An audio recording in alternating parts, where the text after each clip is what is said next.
ప్రజలందరికీ help society తరఫున సంక్రాంతి మరియు నూతన సంవత్సర శుభాకాంక్షలు. ఈరోజు హెల్ప్ సొసైటీ అధ్యక్షుడు క్రాంతి నాయుడు గారు మన ముందున్నారు. తన అనుభవాలను పంచుకోవడానికి ఇక్కడ ఉన్నారు. ఆయన ఎన్నో ఉన్నతమైన చదువులు చదివి ఎంతో గొప్ప స్థాయిలో ఉద్యోగం చేస్తూ కూడా ఈరోజు ఈ నియోజకవర్గానికి ఎంతో సేవ చేయాలని ఆయన ముందుకొచ్చారు. ఈ అనుభవాలన్నీ ఆయన మాటల్లోనే మనం తెలుసుకుందాం. ముందుగా నియోజకవర్గ ప్రజలకు నూతన సంవత్సరం మరియు సంక్రాంతి శుభాకాంక్షలు. నేను నా ఉద్యోగరీత్యా చేస్తూ ఇక్కడ నియోజకవర్గ ప్రజలకు జవాబుదారీతనం, తర్వాత అభివృద్ధి సాధికారత కోసం పాటుపడాలని ఒక స్వచ్ఛంద సేవా సంస్థ ఏర్పాటు చేసి ప్రజలకు దగ్గరలో ఉన్నాం. ఆ సంస్థ పేరు హెల్ప్ సొసైటీ. ప్రస్తుతానికి దాని ద్వారా మిగతా అన్ని విధాలుగా ప్రజలకు అన్ని సేవా కార్యక్రమాలు కావచ్చు, ఇలా విధాలుగా పనిచేస్తూ ప్రజలకి చేరువుగా ప్రస్తుతానికి ఇంకా వచ్చే రోజుల్లో ఇంకా ముందుకు రావాలని ప్రస్తుతానికి తలపెట్టారు. ముందుగా మీరు ఎంతవరకు చదువుకున్నారు? మీ విద్యాభ్యాసం ఎలా జరిగింది, ఎక్కడ జరిగింది?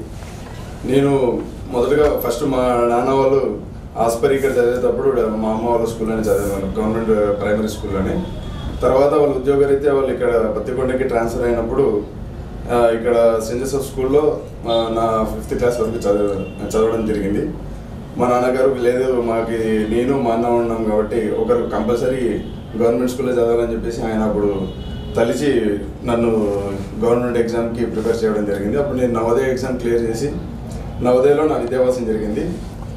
అప్ టు 10th వరకు జరిగింది. తర్వాత నా ఒక స్కోర్ బట్టి మాకు ఇంటర్మీడియట్ నారాయణలో చదవే అవకాశం వచ్చింది నాకు. మా స్కూల్ వాళ్ళే ఇప్పుడు ఇక్కడ అప్పట్లో ఎలా ఉండేదంటే ఎంసెట్కి ప్రిపేర్ అవ్వడానికి మా స్కూల్లో లేడు. సో అప్పుడు మాకు మా ఒక క్వాలిఫికేషన్ నాకు వచ్చిన మార్కులు బట్టి నాకు సీట్ రావడం జరిగింది. విజయవాడకి వాళ్ళే వచ్చి తీసుకెళ్తారు అనమాట. అట్లా ఇంటర్మీడియట్ని అక్కడ కంప్లీట్ చేయడం జరిగింది. ఇంటర్మీడియట్ అయిన వెంటనే ఎంసెట్లో క్లియర్ అయిన ర్యాంక్ ద్వారా యూనివర్సిటీలో చదవడం జరిగింది. నా ఎస్కే యూనివర్సిటీలో నేను ఇంజనీరింగ్ చేశాను. దాని తర్వాత నేను ఢిల్లీకి వెళ్ళడం జరిగింది 2012లో. 2012 నుంచి 2014 వరకు అక్కడే ప్రిపేర్ అయ్యి నేను తర్వాత జాబ్లో జాయిన్ అయిన తర్వాత ఇన్ సర్వీస్లో పీజీ చేయడం జరిగింది. మళ్ళీ MA in political science and public administration చేశాను. దాని తర్వాత మళ్ళీ కొన్ని కారణాలు అప్పుడు సైబర్ క్రైమ్స్ ఎక్కువ ఉండడం వల్ల నిర్మలా సీతారామన్ గారు వాళ్ళు పెట్టిన ఒక స్కీమ్ కింద మళ్ళీ నేను PG diploma in cyber forensics and cyber laws చేయడం కూడా జరిగింది. క్రాంతి గారు, నేటి విద్యారంగంపై మీ అభిప్రాయం? ఇప్పుడున్న విద్యారంగం చాలా కాంపిటేటివ్ వరల్డ్, చాలా ఎక్స్పాండ్గా జరిగింది. ఇప్పుడున్న నేటి యువతరం కాంపిటీషన్ అనేది చాలా ఎక్కువగా ఉందని అనుకుంటూనే క్వాలిటీ ఆఫ్ ఎడ్యుకేషన్ కూడా తగ్గిందని చెప్పేసి నేను భావిస్తున్నాను. ఇక్కడ క్వాలిటీ ఆఫ్ ఎడ్యుకేషన్ కోసం ఎవరైతే క్వాలిటీ ఎడ్యుకేషన్ సంపాదిస్తారో వాళ్ళకి కాంపిటీషన్ అనేది కూడా మామూలుగానే ఉంటుంది. ఎందుకంటే ఇప్పుడు చిన్నప్పటి నుంచి కూడా మేము నవోదయ ఎగ్జామ్ నుంచి కూడా కాంపిటీషన్ ఉండడం బట్టి మాకు ఇప్పుడున్న ఫీల్డ్లో కూడా మాకు మామూలుగా ఉంది, కానీ కాంపిటీషన్ ఎక్కువ అయిందని కొంతమంది ఫీల్ అవుతున్నారు. అట్లా కాకుండా క్వాలిటీ ఎడ్యుకేషన్ సంపాదించిన వాళ్ళు ఇది ఫీల్ కాకుండా ప్రతి ఒక్కరు కూడా క్వాలిటీ ఎడ్యుకేషన్ కోసం ముందుకు రావాలని చెప్పేసి నేను అనుకుంటున్నాను. చదువుకోవడంలో ఏమైనా ఇబ్బందులు ఎదుర్కొన్నారా? ఇబ్బందులు అంటే నాకు సీట్ రావడం ద్వారా తర్వాత నేను నవోదయకి వెళ్ళడం, తర్వాత ఇంటర్మీడియట్ వరకు బాగానే ఉంది. తర్వాత అప్పుడున్న పరిస్థితులు ఎలా ఉండిందంటే మేము ఎగ్జామ్ క్లియర్ చేసినా కానీ సీట్లు వచ్చే పరిస్థితి లేదు. అప్పట్లో నేను ఐఐటి క్వాలిఫై అయినా కూడా మాకు ఐఐటి సీట్ రాలేదు. అప్పుడు ఎలా ఉందంటే కేవలం కొన్ని కేటగిరీస్ వాళ్ళకి ఇన్ని సీట్లు అనేది ఉండేది. తర్వాత ఐఐటి క్వాలిఫై అంటే ఓన్లీ ఐఐటి వరకే ఉండేది. ఇప్పుడు అలా కాకుండా ఒక ట్రాన్స్పరెన్సీ పెరిగిపోయి తర్వాత ఐఐటిలో క్వాలిఫై అయితే ఏ కాలేజీలో అయినా కానీ ఇప్పుడు అడ్మిషన్ ఉంది. సో అట్లాంటి అడ్మిషన్ మేము దొరక్క ఇప్పుడు మళ్ళీ ఎంసెట్ ద్వారానే, అంటే ఇప్పుడు ఒక ఎగ్జామ్లో క్లియర్, ఇప్పుడు ఐఐటి ప్రిపేర్ అయ్యే ఎంసెట్ కొద్దిగా అంత నీట్గా క్లియర్ చేయలేము అనమాట. ఎందుకంటే అదే ఎగ్జామ్ ఇది ఎగ్జామ్. సో ఆ డిఫరెన్స్ ద్వారా నేను కొద్దిగా ఎదుర్కోవడం జరిగింది. ఐఐటి క్వాలిఫై అయిన కూడా సీట్ రాకపోవడం, తర్వాత మళ్ళీ ఎంసెట్ కొద్దిగా ర్యాంక్ ఎక్కువ వచ్చి కూడా నేను మళ్ళీ ఎస్కే యూనివర్సిటీలో జాయిన్ కావడం. సో మనం ఎట్టి పరిస్థితుల్లో మళ్ళీ ఢిల్లీకి పోవాలా, ఢిల్లీలో అక్కడ వెళ్ళి ఎవరి దగ్గర చదవాలా అనేది ఒకటి మేము సమస్య. మనకి సంబంధించిన వాళ్ళు ఎవరు ఉంటారు అక్కడ ఢిల్లీలో, కొత్త ప్లేస్. అక్కడికి వెళ్ళిన తర్వాత ఎవరో ఒకరి దగ్గర ఉండి మీ దగ్గర ఉండి ఒక 2 రోజులు ఉండి నేను ఒక రూమ్ చూసుకొని తర్వాత చదువుకుంటాను. ఇట్లాంటి పరిస్థితులే. అంటే మనకంటూ ఒక డైరెక్షన్ లేకపోతే మనకంటే ఇప్పుడున్న ఫెసిలిటీస్ ఉన్నప్పుడు మేము చదువుకునే విధంగా లేదు. అదేవిధంగా కూడా అక్కడికి వెళ్ళిన తర్వాత ఎక్కడ ఉండాలి, లేకపోతే ఎట్లా ఏ కోచింగ్ సెంటర్, ఇట్లాంటివి కొన్ని ఇబ్బందులు నేను ఎదుర్కోవడం జరిగింది. ఓకే క్రాంతి గారు, మీకు చదువుతో పాటు ఏమైనా ఇష్టమైన అంశాలు ఉన్నాయా? ఇష్టమైన అంశాలంటే నేను చదువుకుంది ఒక గవర్నమెంట్ స్కూల్, నవోదయ మీకు ఐడియా ఉంటుంది. గవర్నమెంట్ స్కూల్లో చదివేటప్పుడు రకరకాల పిల్లలు ఉంటారు. తర్వాత మాతో పాటు రకరకాల ఊర్ల నుంచి లేకపోతే వివిధ కేటగిరీ పిల్లలు కూడా ఉంటారు. కాబట్టి అక్కడ ఉండే తరుణంలో ఇక్కడ నుంచి మేము చిన్నప్పటి నుంచి పెరిగిన విధానం వేరుంటుంది, అక్కడికి వెళ్ళిన తర్వాత పెరిగే విధానం వేరుంటుంది. అదే తరుణంలో మేము ఏంటంటే మేము అక్కడ గేమ్ సెలెక్షన్ కానీ లేకపోతే మాకు నవోదయలో ఎలా ఉంటుందంటే ఎన్సీసీ అని ఒక సబ్జెక్ట్ ఉంటుంది. ఫస్ట్ టైం మేము వెళ్ళినప్పుడు ఎన్సీసీ అనేది ఒకటి ఉండింది. ఎన్సీసీ అప్పుడే రావడం, ఎన్సీసీ ఒక విలువ తెలుసుకొని దాంట్లో జాయిన్ అవ్వడం జరిగింది. అప్పుడు ఆ ఎన్సీసీలో జాయిన్ అయిన తర్వాత వివిధ బుక్లు చదవడం, తర్వాత మేము కొన్ని ఎన్సీసీ క్యాంప్స్ అనేవి జరుగుతాయి కదా, ఆ క్యాంపులకి వెళ్ళిన తర్వాత నా ఒక మెంటాలిటీ చేంజ్ చేసుకోవడం అనేది జరిగింది. ఆ క్యాంపుల్లో అంటే దేశభక్తి కానీ లేకపోతే ఎట్లా సోషల్ సర్వీస్ ఎలా ఉంటుంది, తర్వాత నేషన్కి ఒక సిటిజన్కి ఎలా ఉండదు, ఇట్లాంటివన్నీ కొన్ని తెలుసుకోవడం వల్ల ఫుల్గా చేంజ్ అవ్వడం జరిగింది నేను. తర్వాత అదేవిధంగా మళ్ళీ నెక్స్ట్ నేషనల్ గేమ్స్ ఆడడం, దాని ద్వారా మిగతా వాళ్ళ దగ్గర ఉన్న సొసైటీలో ఎలా ఉండాలి, తర్వాత కాంపిటీషన్ ఎలా ఎదుర్కోవాలి, ఇలా దృఢ సంకల్పం వస్తూనే మాకు నేషనల్ యూత్ పార్లమెంట్ అని చెప్పేసి ఒక అవకాశం వచ్చింది మాకు మేము 10th ఉన్నప్పుడు. ఆ అవకాశం ఫస్ట్ టైం మా స్కూల్కి రావడం, అప్పుడు మేము 10th ఉండడము, తర్వాత మేము ఈ స్పోర్ట్స్ దీనిలో కొద్దిగా యాక్టివ్గా ఉండడం వల్ల నేషనల్ యూత్ పార్లమెంట్కి నేను సెలెక్ట్ అవ్వడము. దాని ద్వారా అప్పుడు ఎప్పుడైతే నేను నేషనల్ యూత్ పార్లమెంట్ సెలెక్ట్ అయ్యానో మాకు ఈ ఇంటరాక్షన్ వల్ల అప్పుడు రియల్గా పీపుల్లో ఒక ప్రాబ్లమ్స్ ఏముంటాయి ఏమి దీని కదా కొన్ని క్లాసెస్ అటెండ్ జరిగింది. ఆ క్లాసెస్తో తెలుసుకోవాలంటే ఇదొకటే కాదు, లైఫ్లో ఇంకా చాలా ఉన్నాయని తెలుసుకోవడం. తర్వాత అదేవిధంగా మనం గ్రామీణ స్థాయికి ఇప్పుడు మన ఊరికి వచ్చినప్పుడు అంతా ఇక్కడ ఉన్న ఇప్పుడు మా పల్లె పొట్లపాడు కాబట్టి పొట్లపాడుకి వెళ్ళినప్పుడల్లా ఇక్కడ ఉన్న కండిషన్స్ చూసి ఈ వలసలు కానీ ఇవన్నీ చూసి ఏదో జరుగుతోంది మనకు తెలియంది, దీని గురించి ఆలోచించాలన్న ఒక వ్యక్తిత్వం అప్పుడు స్టార్ట్ అయింది నాకు. అప్పుడు తర్వాత ప్రతిసారి ఊరికి వెళ్ళినప్పుడు తెలుసుకోవడం, ఇప్పుడు మా పెద్దనాన్న వాళ్ళు కూడా సుఖీకి ఇట్లా వెళ్తారు. అంటే ఎందుకు ఇలా వెళ్ళాల్సి వచ్చిన పరిస్థితులు ఇట్లా దాని మీద నేను ఇంకా నా ఇంజనీరింగ్ వరకు కూడా ప్రతిసారి దీని గురించి చదవడం వల్ల కంప్లీట్గా చేంజ్ అయ్యి, అంటే మనం సెటిల్ అవడమే కాదు మనతో పాటు కొంతమందిని కూడా సెటిల్ చేయ అవసరం ఉందని చెప్పేసి ఆ రోజు తెలుసుకోవడం. అదేవిధంగా ఇప్పుడు నేను జాబ్ వచ్చిన తర్వాత మా కుటుంబ సభ్యులు మొత్తం కూడా మా దాంట్లో నుంచి కొద్దిగా చేసి మనతో పాటు వేరే వాళ్ళు కూడా అభివృద్ధి చెందాలనే ఒక కాన్సెప్ట్తో ఈరోజు మేము ఒక సొసైటీ పెట్టి మేము సోషల్ సర్వీస్ యాక్టివిటీస్ చేస్తూ మా ఒక మార్పుకి ఎక్కడ స్టార్ట్ అయిందంటే అక్కడి నుంచి స్టార్ట్ అవుతూ వచ్చినాను. క్రాంతి నాయుడు గారు, మీరు కబడ్డీలో మంచి ప్లేయర్ అని విన్నాము. మీరు ఆ స్థాయికి ఎలా వెళ్ళగలిగినారు, జాతీయ స్థాయిలోకి? అంటే నేను 10th నేషనల్ గేమ్స్ ఆడడం జరిగింది. ఆ టైంకి అంటే ఎలా వెళ్ళాను అంటే నేను చెప్పాను కదా ఇందాక, ఇక్కడున్న కొన్ని కండిషన్స్ ద్వారా అప్పుడు నేను నా ఒక మైండ్ చేంజ్ వల్ల తర్వాత అప్పుడున్న కాన్ఫిడెన్స్ లెవెల్స్ ఇంక్రీజ్ కావడం వల్లే వెళ్ళాలని చెప్పగలను. అప్పుడు ఎలా అంటే కంపల్సరీ ఏదో ఒక గేమ్లో నేను రీచ్ కావాలని ఒక గోల్ పెట్టుకొని ఉన్నాను. ఆ టైంలో తర్వాత నాకు ఒక మంచి కోచ్ దొరికారు, ప్రసాద్ సార్ అని చెప్పేసి మా పీఈటీ గారు. ఆ సార్ ఇచ్చిన బూస్ట్ ద్వారా తర్వాత ఆయన ఇచ్చిన గేమ్ సెలెక్షన్ అనే ఒక ఇంపార్టెంట్ ఒకటి ఆయన చెప్పారు అనమాట. ప్రతి ఒక్క గేమ్ ఆడలేదు నేను. అప్పుడు వాలీబాల్ కొద్దిగా ఇంట్రెస్ట్ ఉన్నా కూడా ఆయన చెప్పాడు అనమాట, నువ్వు కబడ్డీలోనే నీ యొక్క గేమ్కి సూట్ అవుతుంది, నీ అగ్రెసివ్నెస్కి, కాబట్టి నువ్వు అదే తీసుకో అని చెప్పి ఆయన చెప్పడం వల్ల నేను అప్పుడు ఆ గేమ్ చేసుకోవడం, తర్వాత దాన్ని కేంద్రీకరించి కొన్ని న్యూ టెక్నిక్స్ పాటించుకోవడం అప్పుడు ఉన్న కోచ్ ఒక సందేశాలతో. సో దాని ద్వారా అప్పుడు నా మైండ్ గేమ్ తర్వాత దీనివల్ల ఏమైందంటే అప్పుడు కర్నూలు జిల్లాలో నేను ఒక్కనే అప్పుడు స్టేట్కి మనం వెళ్ళడం అంతా కొన్ని సిరీస్ ఆఫ్ ఈవెంట్స్గా జరిగిపోయింది. తర్వాత మేము అంటే కేవలం ఆ టైంకి మంచి టీమ్ ప్లేయర్స్ బాగుండేవాళ్ళు మా దాంట్లో. దాంతోపాటు అది మాకు హెల్ప్ అవ్వడం, నేను ఒక వైస్ కెప్టెన్గా ఇది వెళ్ళడం, అంటే మొత్తానికి ఏం చెప్పొచ్చు అంటే నేను అప్పుడున్న ఒక కోచ్ ఒక హెల్ప్ ద్వారా నేను బాగా వెళ్ళాలని చెప్పేసి నేను at the same time game selection ఒక ఇంపార్టెంట్ అని చెప్పేసి నేను చెప్తాను. మీరు హెల్ప్ సొసైటీని సంస్థను స్థాపించారని విన్నాము, అది ఎందువల్ల స్థాపించవలసి వచ్చింది? హెల్ప్ సొసైటీ సంస్థ స్థాపించడానికి ముఖ్య ఉద్దేశం ఏంటంటే నాది చెప్పాను కదా ఇందాక, నేను ఢిల్లీ వెళ్ళి చదువుకున్న తర్వాత 2014 ఇక్కడ రావడం జరిగింది. వచ్చిన తర్వాత అక్కడ నేను సివిల్స్కి ప్రిపేర్ అయిన తర్వాత కొన్ని సమస్యలు గ్రౌండ్ లెవెల్లో తెలుసుకోవడం జరిగింది. నిజంగా ఆ సమస్యలు ప్రజలు పడుతున్నారా, లేకపోతే ఈ పేపర్స్లో వీళ్ళ ఇట్లా వస్తుందా, ఏంది ఒకసారి చూద్దాం, మన గ్రామాలు ఎలా ఉన్నాయని చెప్పేసి నేను మన చుట్టుపక్కల గ్రామాలకు వెళ్ళడం జరిగింది. పందికొండ కానీ, కొత్తపల్లి కానీ, జీవరాల మలతాండ ఇట్లాంటి కొన్ని విలేజ్ వెళ్ళినప్పుడు అక్కడ చూసి కొన్ని వాళ్ళు చెప్పే ప్రాబ్లమ్స్ కానీ వాళ్ళు ఎలా మోసపోతున్నారు ఇట్లాంటివి తెలుసుకోవడం జరిగింది.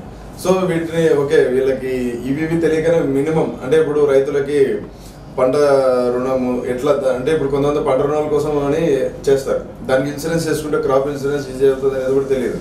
కొంతమంది క్రాప్ ఇన్సూరెన్స్ చేపిస్తామని చెప్పేసి వాళ్ళని మోసం చేసిన రోజులు ఉన్నాయి, వాళ్ళు మోసపోయిన రోజులు కూడా ఉన్నాయి. లేకపోతే ఇప్పుడు సాయిల్ టెస్ట్ కానీ అట్లాంటి విషయాల మీద వాళ్ళకి అవగాహన కూడా లేదని మాకు ఆ రోజు అర్థమైపోయింది. సో అవన్నీ ఇట్లాంటివి చేద్దామని చెప్పేసి మేము నా బాల్యమిత్రులతో కలిసి మేము కొంతమంది కలిసి వెళ్ళేవాళ్ళం. వెళ్ళే తరుణంలో కొంతమంది మమ్మల్ని అప్పుడు ఎలక్షన్ టైం కాబట్టి డైరెక్ట్ అడిగారు అన్నమాట, ఏంది నువ్వు ఏం చేస్తున్నావు, ఎందుకు తిరుగుతున్నావు అక్కడంతా, మీరేంటి ఏంటంటే మీది ఏమైనా సంస్థ లేని నువ్వు రాకూడదు అదేని చెప్పేసి మమ్మల్ని అన్నాం. ఓకే, ఇక్కడ ఏదైనా సంస్థ పెడితేనే రాణిస్తారేమో, లేకపోతే దీని ద్వారా ఇంకా ఏదో ఒకటి చేయాలి ఈ ఊరికి ఈ ఒక నియోజకవర్గానికైనా. ఆ రోజు మేమంతా కలిసి మా బాల్య స్నేహితులు అందరం కలిసి మేము ఒక హెల్ప్ సొసైటీ అని చెప్పేసి రిజిస్ట్రేషన్ చేయడం, ఆ రిజిస్ట్రేషన్ చేసిన తర్వాత చిన్న చిన్న యాక్టివిటీస్ చేయడం, ఈ రోజు ఇంతవరకు రావడానికి కూడా అది కారణం చేశారు. క్రాంతి గారు, మీరు చదువుకొని మంచి ఉన్నత ఉద్యోగంలో ఉన్నారు, స్థిరపడ్డారు. మీరు ఇలా సేవ చేసేందుకు ముందుకు వచ్చేందుకు ఎవరినైనా స్ఫూర్తిగా తీసుకున్నారా? స్ఫూర్తి నాకు ఒకరు ఇద్దరని చెప్పదలచలేండి నేను, ఎందుకంటే అడుగడుగున నేను ఒక్కొక్కరిని స్ఫూర్తిగా తీసుకొని ఈరోజు రావడం జరిగింది ఇక్కడికి. అంటే కేవలం ఒక వ్యక్తినే ఆ వ్యక్తి చేసిన ఒకటే కాదు, ఇక్కడున్న ఈ ప్రజాస్వామ్య వ్యవస్థలో అడుగడుగున ఒక్కొక్కరి స్ఫూర్తి తీసుకోవాల్సిన అవసరం ఎంతైనా ఉంది అని చెప్పేసి నేను భావిస్తాను. సమస్య ఎక్కడుంటే అక్కడ పోరాటం అనేది ఉండాలని చెప్పేసి నేను భావిస్తాను చిన్నప్పటి నుంచి. కాబట్టి ఇప్పుడు ఇక్కడ సమస్యలు అనేటివి నిండుగా ఉన్నాయి మన నియోజకవర్గంలో. ఆ సమస్యల కోసం ఇప్పుడు పోరాడాల్సిన అవసరం ఉంది.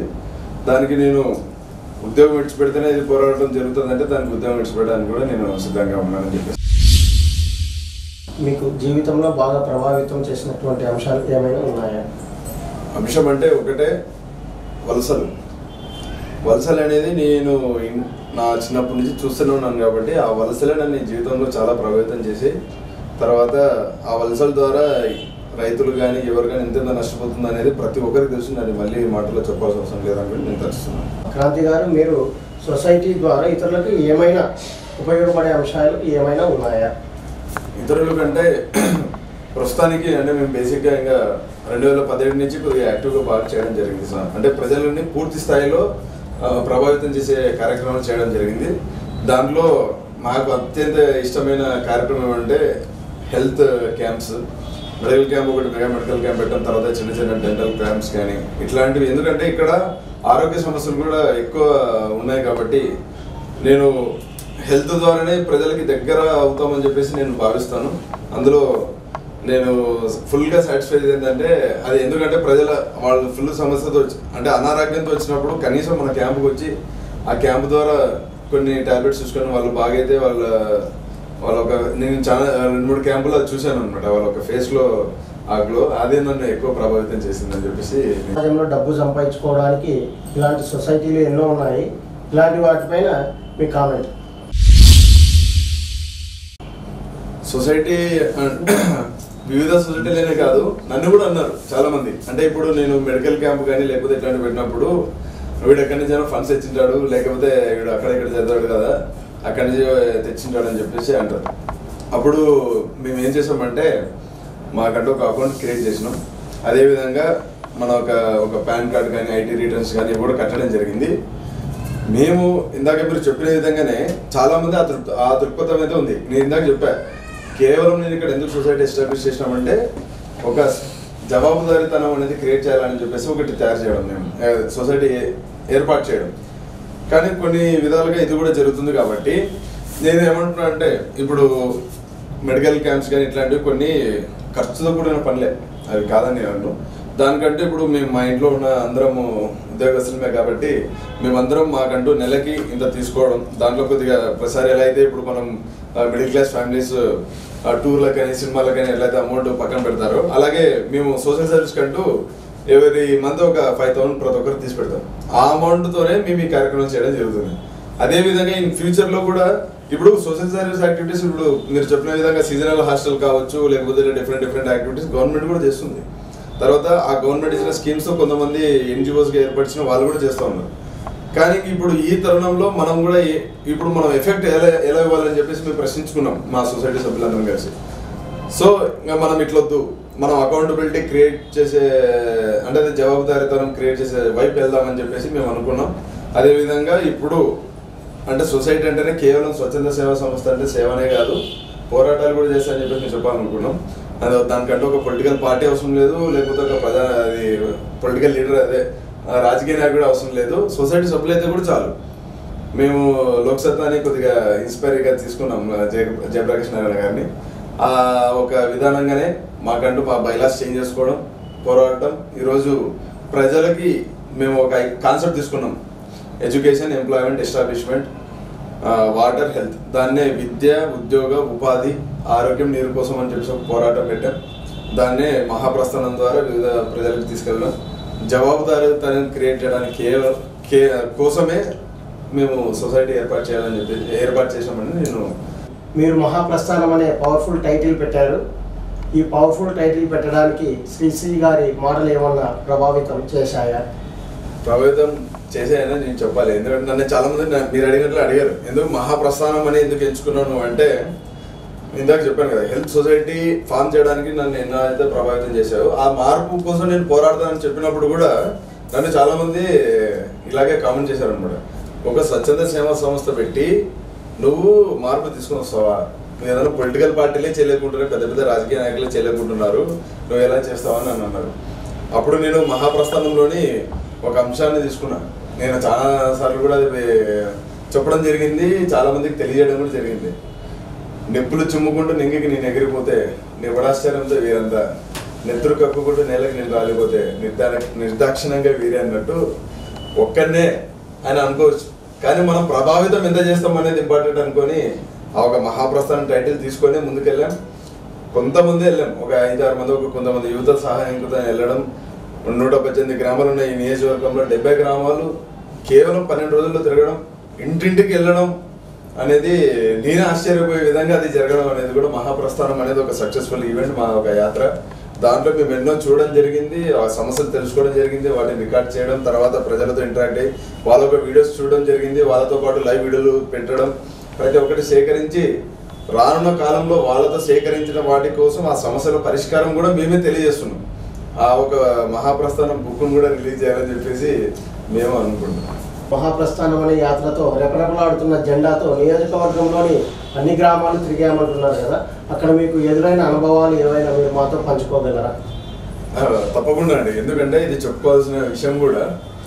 నన్ను చాలా మంది అడిగారు, ఎందుకు నువ్వు ఒక జెండా పెట్టుకొని ఒక స్వచ్ఛంద సేవా సంస్థ ఒక జెండా రూపొందించుకొని ముందుకు వెళ్ళాల్సిన అవసరం ఏంటంటే, ఇందాక చెప్పాను, మనకంటే ఇప్పుడు ఆదర్శంగా ఉండాలి, తర్వాత అదేవిధంగా జవాబుదారీతనం క్రియేట్ చేయాలంటే ఒక పార్టీలు అవసరం లేదు, స్వచ్ఛంద సేవా సంస్థలు ఉంటే కూడా చాలనే దృక్పథంతో ముందుకు వచ్చాం. ఈ యొక్క జెండా రూపొందించడానికి మా సొసైటీ సభ్యులు కూడా చాలా కష్టపడ్డారు. ఆ జెండాలో 3 రంగులు ఉంటాయి, కాషాయం, తెలుపు, తర్వాత ఎరుపు. కాషాయం వచ్చేసి ఇప్పుడు అందరూ యువకులే మా సొసైటీలో ఉన్నారు కాబట్టి ఫ్రెష్నెస్ కోసం, తర్వాత యూత్, తర్వాత కొత్త ఆలోచనలతో ముందుకు వస్తున్నాం అనేది తెలుపుటకు కాషాయం ఎంచుకోవడం జరిగింది. అదేవిధంగా తెలుపు అనేది మేము కేవలం మా పోరాటాలు అంటే మా ఒక లోగో ఉంది కదండి, ఈ లోగోలో మేము ఇందాక చెప్పిన విధంగా 5 అంశాలు, విద్య, ఉపాధి, తర్వాత విద్య, ఉద్యోగ, ఉపాధి, ఆరోగ్యం, నీరు, ఇవన్నీ సాధించుటకు మేము శాంతియుతంగానే వెళ్తాము అని తెలియజేయడానికి మా ఒక లోగోని కూడా తెలుపు రంగులో ఏర్పరచడం జరిగింది. అదేవిధంగా ఎరుపు ఎందుకు పెట్టామంటే, వీటిని సాధించటకు అవసరమైతే మేము కూడా ముందుకు వస్తాం, మేము కూడా ఉద్యమిస్తాం అని చెప్పినందుకు ఎరుపు రంగు పెట్టడం. అవి కూడా హారిజంటల్ అంటే ఆల్రెడీ సాధించినవి మనం అట్లే కంట్రోల్ చేస్తామని చెప్పేసి మనం ఒక జాతీయ పతాకం చూస్తే కూడా మనకు హారిజంటల్ ఉంటాయి. అంటే ఇంతవరకు మేము సాధించినవి ఇంకా అట్లే కొనసాగిస్తాం అనేది అందుకు ఇంకా సాధించబోతున్నాం అని అన్నందుకు కాబట్టి మనం వర్టికల్గా పెట్టడం, దాన్ని ఈ విధంగా రూపొందించుకోవడం జరిగింది. ఈ వీటి సమస్య కోసం మేము మహాప్రస్థానం ద్వారా 23 అంశాలను ఎంచుకొని ప్రజల దగ్గర తీసుకెళ్లి మీకు కావాల్సింది ఈసారి మన నియోజకవర్గ అభివృద్ధి కోసం, మన ఒక అభివృద్ధి సాధికారత కోసం కావాల్సినవి ఇవి అని చెప్పేసి ప్రతి ఒక్క గడపకు వెళ్ళి వాటి గురించి వాళ్ళకి ఎక్స్ప్లెయిన్ చేస్తూ వాళ్ళని చైతన్యపరుస్తూ వస్తూ ఉన్నాం. మేము ఈ 23 అంశాలలో వాళ్ళకి తెలియజేస్తూ తర్వాత మేము తెలుసుకున్న అంశాలు కూడా చాలా ఉన్నాయి. ఇక్కడ నియోజకవర్గంలో నీటి సమస్యనే ప్రతి ఒక్కరు ఆ నీటి సమస్య వారే నేను ఇందాక చెప్పాను, నన్ను ప్రభావితం చేసిన అంశం వలసలు. వాటిని ఎదుర్కోవడానికి మేము కావాలి ఇక్కడ దాంతోపాటు ఇక్కడ మెయిన్ సమస్య కూడా ఇదే, నీటి సమస్య, సాగునీటి సమస్య. కాబట్టి సాగునీటి సమస్య. అదేవిధంగా చూస్తే డ్రైనేజ్ వ్యవస్థ అనేది అస్సలు లేదు. తర్వాత అనారోగ్యం పాలవడం, తర్వాత ఈ మెయిన్ కొన్ని అంశాలు మేము గుర్తించడం జరిగింది. ఆ అంశాలతో కూడా నేను ఇందాక చెప్పాను కదా, మహాప్రస్థానం అనే ఒక బుక్ రిలీజ్ చేయడం కూడా జరుగుతుంది. ఆ బుక్ ద్వారా మేము ఇవన్నీ కూడా తీసుకొని వస్తాం. వాటి యొక్క పరిష్కారాలు కూడా మేమే తెలియజేస్తామని చెప్పేసి నేను చెప్తా ఉన్నా. ఆ పరిష్కారం ముఖ్యమైన సమస్యలు అయితే ఇవే. నీటి సమస్యని చూసాం, ఈ యొక్క ఆరోగ్యపరంగా చూస్తే డ్రైనేజ్ వ్యవస్థ బాలేదని చూసాం. తర్వాత ఉద్యోగాలు లేక ఎంతోమంది యువకులు చదువుకొని ఈరోజు నిరుద్యోగులుగా ఉన్న సమస్యను చూసాం. వాటి కోసం ఎలా చేయాలని చెప్పేసి ఒక ప్రణాళిక రూపొందించాం.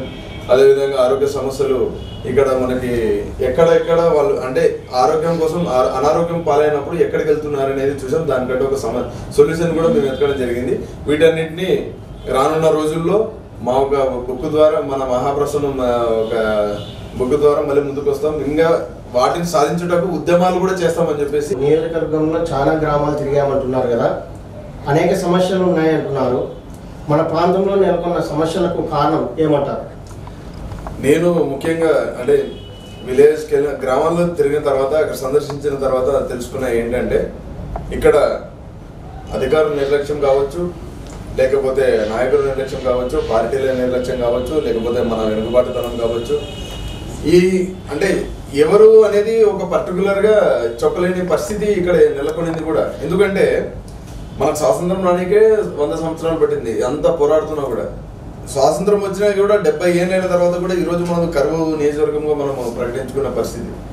ఇక్కడ వెనుకబాటుతనానికి ప్రతి ఒక్కటి మూలాలు ఉన్నాయని చెప్పేసి చెప్పొచ్చు.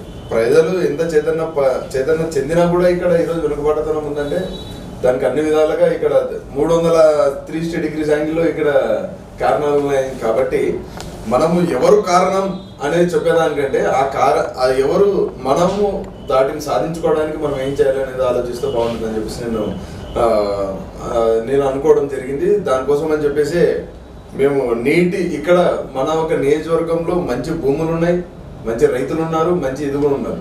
వీళ్ళకి నీళ్ళు ఇస్తే చాలు మనం ఏదైనా సాధించుకోవచ్చు అని భావించి నేను రీసెంట్ కూడా 10వ తారీఖు మనం ఆమరణ దీక్షకు నేను తలపెట్టడం జరిగింది. వర్గంలో హంద్రినీవా కాలువ ద్వారా నీరు ముందుకు పోతుంది కదా, మరి ఇక్కడ పంటలు బాగా పండుతున్నాయి అని అంటున్నారు.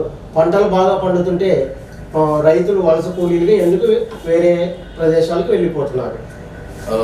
మరి మీకు ఎవరు చెప్పారేమో తెలియదు కానీ ఈ నియోజకవర్గంలో పంటలు నీరు పుష్కలంగా ఇప్పుడు మేము మహాప్రస్థానం ద్వారా కృష్ణగిరి ఆ సైడ్ ఇట్లా వెళ్ళినప్పుడు వాళ్ళు చెప్పారు ఎన్ని నీళ్లు ఇక్కడ ఫ్లో అయినాయని చెప్తారు. 6.5 TMC వరకు ఫ్లో అయినాయని చెప్పారు.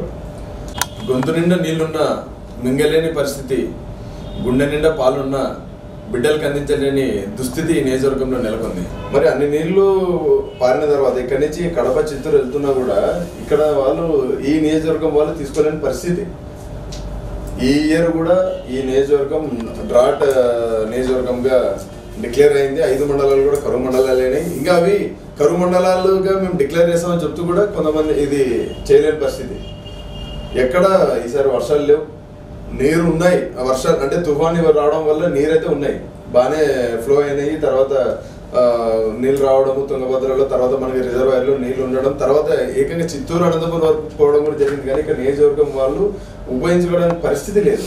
అంటే దానికంటే ఒక ఛానల్ లేదు. అంటే ఇప్పుడు చెరువులు నింపే పద్ధతి కానీ, లేకపోతే ఆ చెరువులు నిండు నుంచి ఇప్పుడు భూగర్భ జలాలు పెరిగి బోర్ల ద్వారా అట్లీస్ట్ బోర్లు ఉన్న వాళ్ళన్నా పండించుకునే పరిస్థితి కూడా లేదు. కాబట్టి కరువులు ఇంకా ఇలాగ తాండవం ఆడుతున్నాయి. ప్రజలు వలస వెళ్ళడం కూడా జరిగింది. తర్వాత దాని మీద కూడా వలసల మీద కూడా 2-3 గ్రామాలకు వెళ్ళినప్పుడు మనం అది కూడా సందర్శించడం, దాని గురించి ఫోటో చేయడం కూడా జరిగింది. ఒకప్పుడు కుళాయిలో మంచినీళ్ళు పట్టుకొని తాగే వాళ్ళం, నేడు కొనుక్కుంటే తప్ప తాగలేని పరిస్థితి ఎందుకు వచ్చింది? ఎందుకు వచ్చింది అంటే ఇక్కడ సరైన వ్యవస్థ లేదు దానికి. అంటే ఆ వ్యవస్థని ఎట్లా చెప్పాలంటే, ఇప్పుడు మనకి ఎన్టీఆర్ సుజలాశయం ఉందని చెప్పేసి ఉన్నాయి మినరల్ వాటర్ ప్లాంట్లు, తర్వాత ప్రైవేట్ వాటర్ ప్లాంట్లు ఉన్నాయి. తర్వాత దాని నుంచి అక్కడికి వెళ్ళి తెచ్చుకునే పరిస్థితి ఉంది. కానీ ఇప్పుడు ప్రజలు ఉన్న వాళ్ళ బిజీ లైఫ్లో అక్కడికి వెళ్ళి తెచ్చుకోవడానికి ఇబ్బంది పడుతున్నారు, ఇంటికే రావాలని చెప్పేసి పరిస్థితి ఉంది.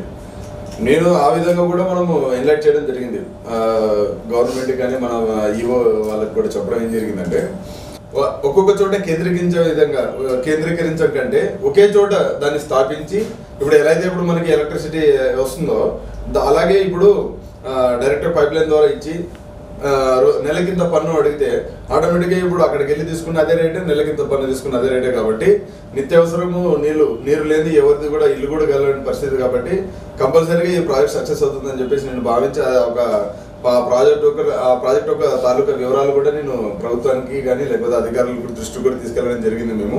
సో ఆ విధంగా ఆలోచిస్తే మీరు అన్నట్టు మళ్ళీ ఇంకోసారి మనం కళ్ళలో నీళ్ళు పట్టుకు తాగే పరిస్థితి పత్తికొండలో మన ఒక నియోజకవర్గంలో నెలకొంటుందని చెప్పేసి నేను భావిస్తున్నాను. గత 3 రోజుల కిందట మీరు సొసైటీ పేరుతో ఆమరణ నిరాహార దీక్ష చేయడం జరిగింది. ఎందువల్ల? ఇందాక చెప్పాను, నియోజకవర్గంలో అది గొంతు నిండా నీళ్ళుండి తాగలేని పరిస్థితి. అలాగే ఎలా అయితే ఇప్పుడు ఉందని చెప్పాను కదా, అదే ఆ ఒక సమస్యల మీద తర్వాత నేను ఈ 70 గ్రామాలు సందర్శించిన తర్వాత తెలుసుకున్న విషయాల మీద అన్నింటినీ కేంద్రీకరించి ఒక 3 పాయింట్లు నేను తీసుకోవడం జరిగింది. ఒకటి, నికర జలాలు పత్తికొండ నియోజకవర్గానికి కేటాయించాలి అని ఎందుకు అంటున్నానంటే, పత్తికొండలో మనకు ఒక పత్తికొండ రిజర్వాయర్ అని ఒకటి ఉంది. ఆ రిజర్వాయర్ నుండి మనకి నికర జలాలు అందితే ఈ యొక్క సమస్యని, వలసలైన సమస్యని నేను ఎంతైతే చెప్పాను అది కూడా నెరవేరుతుందని చెప్తున్నాను. అదేవిధంగా ఇళ్ల కాలువల ద్వారా చెరువులకి నింపితే ఏ ఒక సమస్య ఉండదని చెప్తున్నా. ఇందాక మీరు అడిగిన విధంగా ఎలా అయితే ఉందో ఇంటికే నీళ్ళు వచ్చే విధంగా రావాలంటే ప్రతి ఒక్క గ్రామంలో కూడా సాగునీటి సమస్య ఉంది. కాబట్టి ఆ సమస్య కూడా తీర్చాలని చెప్పేసి ఈ 3 సమస్యలను కేంద్రీకరించి ఈరోజు నేను అది ఒక నిరాహార దీక్ష పూనుకోవడం జరిగింది. ఈ 3 జరగాలంటే ఇప్పుడు ప్రభుత్వం కూడా చెరువులు నింపుతామని చెప్పేసి ముందుకు వచ్చి వలసలు అరికట్టాలని కూడా ప్రయత్నం చేస్తుంది. నేను దాన్ని కూడా విమర్శించలేదు ఎక్కడ. కానీ ఏం చెప్తున్నాం అంటే, పైప్ లైన్ సిస్టమ్ ద్వారా మీరు చేయడం ద్వారా భూగర్భ జలాలు పెరిగే పరిస్థితి లేదు, చెరువులు నిండుతాయి. కానీ చెరువులు చుట్టే ఉన్న వాళ్ళే బాగుపడతారు. ఇప్పుడు ఎలా అయితే 100 పోతున్నా కూడా వినియోగించుకునే పరిస్థితి ఎలా ఉందో అలాగే ఉంటుంది. కానీ భూగర్భ జలాలు పెరిగి ఇక్కడ ఉన్న వలసలు అరికట్టే పరిస్థితి పూర్తిగా ఉండదని నేను భావించి ఇళ్ల కాలువల ద్వారా నింపండి అనే ఒక మెసేజ్ని ముందుకు తీసుకెళ్లాలనేది ఒకటి మెయిన్ ఈరోజు నేను ఒక నిరాహార దీక్ష ద్వారా తెలియజేయాలని తెలిసా. అదేవిధంగా నికర జలాలు అనేది ఎందుకు అడుగుతున్నారంటే, చాలా మంది నన్ను కూడా అడిగారు. మీరు అంటే కొంతమంది ఈ యొక్క ఆమరణ దీక్ష ఇది ఫెయిల్ అయింది, ఆ రోజు సాయంత్రం నేను ఎక్కపోయారు కదా అని చెప్పేసి కూడా నేను అన్నారు. నేను ఒకటే చెప్పాను, ఇప్పుడు మనము ఇక్కడ ప్రశ్నించడానికి వచ్చాం, పోరాటానికి వచ్చాం. అంతేగాని ఈ రోజు ఇది చేయడం వల్ల ఇంకా కంపల్సరీ రిజల్ట్ రావాలంటే మనకి రావు. ఏది కూడా మన స్వాతంత్రం కోసం 100 ఏళ్ళు పోరాడుతూ వచ్చింది. ఈ రోజు నేను ఒక్క రోజుకే అన్ని రావాలా, లేకపోతే నేను వచ్చిన 10 రోజులైనా నేను కూర్చున్నా కూడా 10 రోజులకు వస్తుందని కూడా నేను చెప్పలేని పరిస్థితి. ఎందుకంటే ఇక్కడున్న ఒక పరిస్థితి అలాంటి వెనకబాటుతనము అని కూడా చెప్పొచ్చుతాను. కాబట్టి మేము దాన్ని ముందుకు తీసుకెళ్లాలనుకున్నాం. ఈ రోజు ఒక యువత, ఒక రైతుల గురించి యువత ఆలోచిస్తుందని చెప్పాలనుకున్నా నేను. అదేవిధంగా ఈరోజు రైతులకి భరోసాగా యువత నిలుస్తుందని చెప్పదలిచాను నేను. అదేవిధంగా ఈరోజు యువత కూడా అభివృద్ధిలో పాటుపడతామని కూడా నేను తెలియజేయాలనుకున్నాను. కాబట్టి నేను ఆమరణ దీక్ష చేయడం జరిగింది. 100కి 200% నేను నిరాహార దీక్ష చేపట్టడం వల్ల ఉద్యమంలో సక్సెస్ అని చెప్పేసి చెప్తాను. ఎందుకంటే నేను యువతని ప్రభావితం చేశాం, యువత మేల్కొంది, రైతులు కూడా నమ్మారు. రైతుల గురించి యువత ఆలోచిస్తుందని చెప్పేసి రైతులు ఈరోజు నమ్మారు. ఎందుకంటే ప్రతి ఒక్కరు కొంతమంది అనొచ్చు, ఇప్పుడున్న యువత పనికిరాని యువత అనే వాళ్ళు ఉన్నారు, తర్వాత యువత అసలు కాలించదు, యువతకు తెలియదు అని చెప్పేసి అనుకున్న పరిస్థితిలో ఈరోజు నేను చేపట్టిన ఉద్యమం ద్వారా రైతులకు ఒక భరోసా వచ్చింది. నన్ను ఎంతో మంది రైతులు కలవడం జరిగింది. వాళ్ళు కూడా చెప్పారు, నువ్వు చేసిన చాలా మంచిది, మంచి ప్రాజెక్ట్ చెప్పావు, మాకు కూడా దీనివల్ల లాభం ఉంది చెప్పి. కాబట్టి మేము ఒకటే అడుగుతాం, ఇప్పుడు కూడా ప్రభుత్వం చేపడుతుంది ప్రాజెక్ట్స్, మనం దానిని ఏమనట్లేదు, విమర్శించట్లేదు. ఈరోజు ఏం చెప్తున్నాం, ఎలా అయితే ఇప్పుడు 100 చేస్తుందో అలాగే ఇప్పుడు చెరువులు నింపే ప్రాజెక్టుకి ఎలా అయితే వీళ్ళు పెడుతున్నారో అదే ఇంకా కొన్ని డబ్బులు పెట్టి వేదావతి ప్రాజెక్టు కానీ ఇట్లాంటి గుండ్రవల్ల ప్రాజెక్ట్స్ కానీ ఇట్లాంటివి నెరవేర్చి ఈ యొక్క నియోజకవర్గానికి ఎప్పుడు సస్యశ్యామలం చేయాల్సిందిగా ఇప్పుడు మళ్ళీ కావచ్చు, లేకపోతే ఆలూరు నియోజకవర్గం కావచ్చు, ఈ 2 నియోజకవర్గాలు వేదావతి ప్రాజెక్టు వల్ల ఫుల్ఫిల్ అయిపోతాయి. తర్వాత ఇప్పుడు అయితే ప్రజలు ఎలా అయితే ఇప్పుడు చెరువులు ఎలాగో నింపడానికి వీళ్ళు ప్రభుత్వం చేపట్టిన ప్రాజెక్టు ఇంకా సస్యశ్యామలంగా మారి ఆ ప్రాజెక్టు ఒక పూర్తి స్థాయిలో సక్సెస్ అవుతుంది. ఇప్పుడు తాత్కాలిక పరిష్కారాలు వద్దు, శాశ్వత పరిష్కారాలు కావాలని చెప్పేసి నేను కోరడం జరిగింది ఈ యొక్క ఆమరణ దీక్ష వల్ల. కాబట్టి ఆ విధంగా ప్రభుత్వం వెళ్తే బాగుంటుందని చెప్పేసి ఇది ముందుకు తీసుకెళ్లడం, అధికారులు కూడా దాన్ని గమనించారు, తప్పకుండా చేస్తామని చెప్పినందుకే నేను నిరాహార దీక్ష ఆ రోజు ఎత్తడం జరిగింది. కాబట్టి అది కూడా మీ దృష్టికి తీసుకురావాలని చెప్పేసి నేను ఈరోజు ఆ పాయింట్. వాల్మీకి సామాజిక వర్గం, అదే బోయ కులానికి చెందిన మీరు ఈ సామాజిక వర్గం కోసం ఏమైనా చేశారా? ఏమైనా చేశానంటే చేశాం. నేను ఒకటి నన్ను ఈ విధంగా అడిగినప్పుడు ఫస్ట్ హెల్ప్ సొసైటీ ద్వారా నువ్వు ఏం చేస్తావు అన్నప్పుడు నన్నే అన్నారు. నన్ను కూడా అడగడం జరిగింది చాలా మంది. మీ ఈ ఒక నియోజకవర్గంలో మీ వాళ్ళే చాలా మంది వెనుకబడి ఉన్నారు, ఫస్ట్ వాళ్ళ అభివృద్ధి గురించి ఆలోచించి నియోజకవర్గం గురించి తర్వాత ఆలోచిస్తులే అని కొంతమంది నన్ను విమర్శించడం కూడా జరిగింది. కాబట్టి సరే అది కూడా నిజమే కదా, ఎందుకు మనం ఫస్ట్ దాని మీద పోరాడుకుందని చెప్పేసి నేను పోరాడడం జరిగింది. దానికోసం అని చెప్పేసి ఈరోజు ఎస్టీ రిజర్వేషన్ అయితేనేమి, లేకపోతే ఇక్కడ ఎస్టీ రిజర్వేషన్ కోసం చాలా మంది నాయకులు పోరాడుతూనే ఉన్నారు. సో ఇది కాదు, అది ఎస్టీ వల్ల ఎంతమంది ఉపయోగపడతారు ఏమన్నది అది వేరే విషయం. కానీ ఈ నియోజకవర్గానికి నా ఒక పోరాటం ఎలా ఉపయోగపడుతుంది అనేది నేను ఆలోచించాను. అప్పుడు నా తోటి కొంతమంది ఉద్యమకారులతో మేము ఆలోచించింది ఏంటంటే, ఇక్కడ ఎంతోమంది యువత ఉన్నారు, వారికి అవకాశాలు లేక వెనుకబడుతున్నారు. కానీ అవకాశాలు కింద మనకి నేను చేస్తే ఇట్లా అందరూ అభివృద్ధి చెందే అవకాశం ఉంటుంది. కాబట్టి ఇక్కడ ఉన్న ఒక మచ్చ ఉంది ఒకటి, ఇక్కడ వాల్మీకి పోయాలంటే ఒక కిరాతకులు కానీ, లేకపోతే మొండి వాళ్ళు కానీ, లేకపోతే వీళ్ళు ఇది అని చెప్పేసి అది మారుద్దాం, వృత్తి లేని వాల్మీకులకు విద్యా వృత్తిగా ముందుకు పోదామని చెప్పేసి మేము ఒక నినాదంతో ప్రభుత్వం దగ్గర తీసుకెళ్లడం జరిగింది. ఇక్కడ ఉన్న అధికారులు కూడా దానికి స్పందించి మాకు ఒక ల్యాండ్ కేటాయించడం జరిగింది. వారికి నేను ఎంతో కృతజ్ఞతలు తెలియజేసుకుంటున్నాను. అదేవిధంగా ఈరోజు మన ప్రభుత్వం కూడా మన సీఎం చంద్రబాబు నాయుడు గారిని కలిసినప్పుడు వారికి మా ఒక సమస్యలు లేకపోతే ఇట్లా నేను సార్ ఇట్లా అనుకుంటున్నాము, మేము మా ఒక నియోజకవర్గంలోని వాల్మీకులకి అభివృద్ధి కోసము ఇవన్నీ చేసుకుంటున్నామని చెప్పినప్పుడు వారు చాలా పాజిటివ్గా స్పందించి నేను అడిగిన ఒక 2 రోజులకే 25 లక్షలు మొదటి 2 కోట్లను మేము మన ఒక నియోజకవర్గం కోసం, నియోజకవర్గ వాల్మీకి బోయల కోసం అడిగితే రాష్ట్రంలోనే ఎక్కడ లేసారు వాల్మీకి బోయ కమ్యూనిటీ అని చేసి మొత్తం రాష్ట్రంలోని వాల్మీకులు కూడా ఉపయోగపడతాం, మా నియోజకవర్గమే కాదు. ఇట్లా మా ఒక ఇక్కడ ఉన్న ఒక వాల్మీకి భవన్ అనేది మొత్తం దేశంలో ఉన్న ప్రతి ఒక్క డెవలప్మెంట్ సెంటర్కి లింకప్ చేసి ప్రతి ఒక్కరి అభివృద్ధి కోసం కూడా పాటుపడతాం. మాకనే కాదు, మా నియోజకవర్గంలో వెనకబడిన వాళ్ళ కోసం కూడా పోరాడతాం ఉన్నప్పుడు ఆయన చాలా పాజిటివ్గా స్పందించి సార్ గారు వెంటనే 25 లక్షలు మాకు కేటాయించడం జరిగింది జీవో 256 ప్రకారం. అదేవిధంగా రీసెంట్గా మళ్ళీ ఇంకొక జీవో మేము 2 కోట్లు అడగడం ద్వారా ఆయన బడ్జెట్ కొద్దిగా తక్కువ ఉందమ్మా, ప్రస్తుతానికి ఇంత ఇస్తారని చెప్పేసి మొదటి విడతగా అది ఇచ్చారు. రెండో విడతగా జీవో 304 ప్రకారం మళ్ళీ ఇంకొక 20 లక్షలు కేటాయించారు. ఇప్పుడు ప్రస్తుతానికి 50 లక్షల వరకు కేటాయించారు. అది ఇంకా బిల్డింగ్ అయితే ఇంకా ప్రస్తుతానికి రూపకల్పన జరగలేదు. మరి అది దానికోసం కూడా మళ్ళీ పోరాడుతున్నాం. అధికారులు తొందరగా స్పందించి అది కూడా ముందుకు తీసుకొస్తారని. కమ్యూనిటీ భవన్ ద్వారా ఎలాంటి కార్యక్రమాలు చేయదలుచుకున్నారు మీరు? ఓకే, నన్ను కొంతమంది దీనిలో కూడా అడిగారు, వెనుకబడిన వాళ్ళ కోసం అభివృద్ధి కోసం పాటుపడతారంటూనే మరి మిగతా వాళ్ళ గురించి ఎలా ఆలోచిస్తారన్నారు. నేను చెప్పా, పేరు వాల్మీకి కమ్యూనిటీ భవన్, దాంట్లో ముఖ్యంగా మా సమస్య ఎక్కువ మంది ఉన్నారు ఇక్కడ, వాళ్ళ సమస్య ఎక్కువ ఉంది కాబట్టి వారి కోసం పోరాడుతూనే అత్యధికంగా వెనుకబడిన వారి కోసం కూడా మేము పాటుపడతాం. బోయలంటే కిరాతకులు ఇదే కాదు, మాకు కూడా సేవ గుణం ఉంది, మేము కూడా సేవ చేస్తామనేది తెలియజేయాలనుకున్నాం ఫస్ట్ పాయింట్ కింద.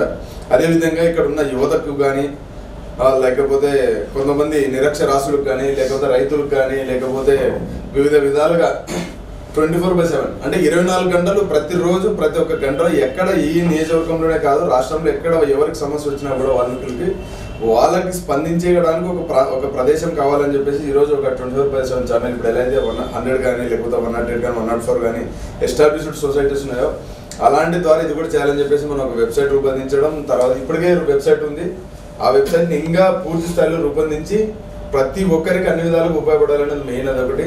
తర్వాత ఇక్కడ ఉన్న వెనుకబడిన వారి కోసం ఒక కాంపిటేటివ్ ఎగ్జామ్స్ ప్రిపేర్ అవ్వడానికి ఒక సెల్ ఏర్పాటు చేస్తాం దాంట్లో. అదేవిధంగా ఇప్పుడు ఎవరైనా ఉద్యోగస్తులు ఉన్నా కానీ, లేకపోతే వాళ్ళు కూడా వాళ్ళ ఒక కష్టాలని తెలియజేస్తూ ఇంకొకరి బాధ్యతలు తీసుకుంటామంటే వాళ్ళకు కూడా ఒక ఛానల్ ఏర్పరచడానికి ఇది ఉపయోగపడుతుంది. నిరక్షరాస్యుల అభివృద్ధి కోసం కానీ, లేకపోతే ఇప్పుడు బీసీ కార్పొరేషన్ లోన్స్ అంటూ కొంతమంది మోసపోతున్నారు, దాన్ని కంప్లీట్గా ఎరాడికేట్ దాన్ని నిర్మించాలనే ఒక దృక్పథం కూడా దీంట్లో ఉంది. లోన్స్ విషయం అయితేనేమి, లేకపోతే ఇట్లాంటి అన్ని ప్రతి ఒక్క సమస్యల గురించి తెలియజేయడానికి ఒక కేంద్రీకరించి ఒక సెంట్రలైజ్డ్ ఒక సొసైటీ ఏర్పరచాలనేది వాల్మీకి కమ్యూనిటీ భవన్. దాని ద్వారా పూర్తి స్థాయిలో మేము ప్రతి ఒక్కరికి, ప్రతి ఒక్క వెనుకబడిన వారికి ఉపయోగపడే విధంగా దీన్ని రూపొందిస్తామని ఈరోజు తెలియజేస్తున్నాం. మీ కార్యాచరణకు ఏమైనా ప్లాన్ చేసుకున్నారా భవిష్యత్తులో? నేను భవిష్యత్తుని ప్లాన్ చేసే కంటే ఇందాక కూడా చెప్పా, ఎక్కడ సమస్య ఉంటే ఆ సమస్యని పరిష్కరించడానికి వెళ్ళేవాడే నిజమైన యోధుడు అని నేను పూర్తి స్థాయిలో భావిస్తాను.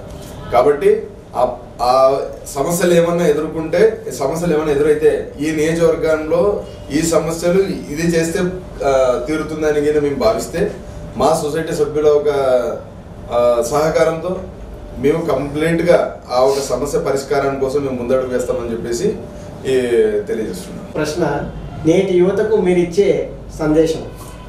యువతకి నేను ఒకటే చెప్తా ఉన్నా, చిన్నప్పుడు నేను ఫస్ట్ నుంచి కూడా చెప్పా, ఎలా అయితే మనము ఒక యువత ప్రతి ఒక్కటి గుర్తుపెట్టుకోవాలి, మనం బలహీనులమని ధరిస్తే బలహీనులమే, నేను శక్తివంతుడని ధరిస్తే మనం శక్తివంతులమే అనేది మనం తెలుసుకోవాలి. దీనికంటూ ఒక యువత ఏదైనా ఒక మంచి చేయాలన్నా, లేకపోతే ఈరోజు ఒక ఉద్యోగం తెచ్చుకోవాలన్నా, లేకపోతే ఏదైనా ఒక సమస్య పరిష్కారం కోసం పోరాడాలనుకున్నా, నా వెంట ఎవరు లేరే, లేకపోతే నా తోటి వాళ్ళు ఎవరు లేరే, నీ పరిస్థితుల్లో ఉన్నానే, ఇట్లాంటివి ఏమి అనుకోకుండా మీ శక్తిని మీరు నమ్ముకోండి. లేకపోతే మనం బతకడం అనేదే కాదు, మన తోటి వారి అభివృద్ధి కోసం కూడా ఎప్పుడైతే మనము ఆలోచిస్తామో అప్పుడే మనం సంపూర్ణంగా బతికినట్టు అని చెప్పేసి భావించండి. మీరు మీ ఉన్న పరిస్థితులే కాకోకుండా ఆ పరిస్థితులు అధిగమించడానికి, లేకపోతే మీ తోటి వాళ్ళు కూడా ఏమైనా సమస్యలు ఎదుర్కొంటుంటే వారి యొక్క సమస్యల పరిష్కారం కోసం కూడా ముందుకు రండి. మీకు కూడా ఏమైనా సమస్య వస్తే, లేకపోతే మీ వెనకాల ఎవరైనా ఉంటే బాగుంటుందని మీరు తలిస్తే మాతోటి చేరండి. హెల్ప్ సొసైటీ మీకు ప్రతి ఒక్కరికి అండగా ఉంటుంది. హెల్ప్ సొసైటీ మెయిన్ ఉద్దేశం కూడా అదే. ఇక్కడ ఉన్న ప్రతి ఒక్కరికి అంటే అది ఓన్లీ కేవలం యువతకనే కాదు, ప్రతి ఒక్కరికి కూడా, అంటే అది ఒక రైతన్న కావచ్చు, ఒక ఉద్యోగి కావచ్చు, లేకపోతే ఒక మేధావి కావచ్చు, లేకపోతే ఒక కర్షకుడు కావచ్చు, లేకపోతే ఒక కార్మికుడు కావచ్చు, లేకపోతే ఎవరికైనా కానీ ఒక మహిళ కావచ్చు, లేకపోతే బాలిక కావచ్చు, ఈ యొక్క నియోజకవర్గంలో ప్రతి ఒక్కరికి యువత ఏమి ఇవ్వాలంటే ఒక నమ్మకం ఇవ్వాలా, ఒక భరోసా ఇవ్వాలా. యువత ఒకటే సమాధానం ఇవ్వాలి, లేకపోతే ఒకటి ప్రొజెక్ట్ చేయాలి. ఈ నియోజకవర్గం ఒక అభివృద్ధి సాధికారత కోసం యువత ముందుందని, ఈ నియోజకవర్గంలో యువత శాతం ఎక్కువ ఉంది కాబట్టి ప్రతి ఒక్కరు ఇది ఆలోచించి దాని గురించి ముందుకు వస్తారని చెప్పేసి నేను మనస్ఫూర్తిగా భావిస్తున్నాను. క్రాంతి నాయుడు గారు సామాజిక సేవ చేయాలన్న దృఢ సంకల్పమే మిమ్మల్ని ముందుకు నడిపిస్తుందని ఆశిద్దాం.